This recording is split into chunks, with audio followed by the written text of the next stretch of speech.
After these things, the word of the Lord came to Abram in a vision. Fear not, Abram, I am your shield. Your reward shall be very great. But Abram said, O Lord God, what wilt thou give me? For I continue childless, and the heir of my house is Eliezer of Damascus. And Abram said, Behold, thou hast given me no offspring, and a slave born in my house will be my heir. And behold, the word of the Lord came to him, This man shall not be your heir, your own son shall be your heir. And he brought him outside and said, Look toward heaven and number the stars, if you are able to number them. Then he said to him, So shall your descendants be. And he believed the Lord, and he reckoned it to him as righteousness. When I read ancient texts like this one from Genesis, with details about the preparation of animal sacrifices offered to God, the distance between Abram's time and mine seems immense. I confess that I prefer the verses about looking at the stars. In the time since Abram's life, we've come to understand more about our universe. We now know that the closest stars to our sun are between 4 and 5 light years away. That is, when we see their light, we are perceiving light that emitted from those stars more than 4,000 years ago.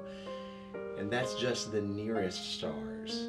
Some of the dots of light we see in the night sky are not individual stars, but whole galaxies at such a distance that they appear to shine with a single light from millions of light years away. When the Lord tells Abram to look toward heaven and count the stars, I hear an invitation to broaden our view. And knowing now what we do about this starlight, we understand that this view requires us to see a bigger picture in both space and time.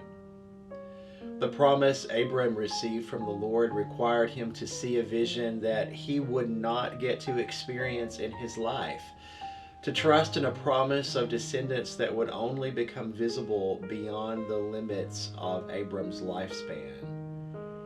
And likewise in faith, we are invited to trust that our faithfulness to God, our persistent work for justice, shines like starlight with beauty we may not yet be able to perceive.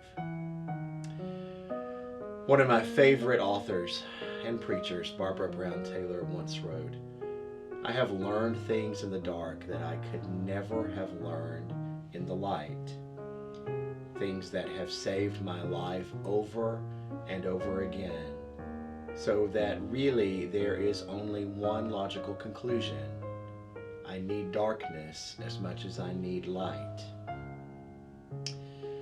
My challenge for you this week is to think about how you can take a step forward in the dark toward God's seemingly impossible promises for the future.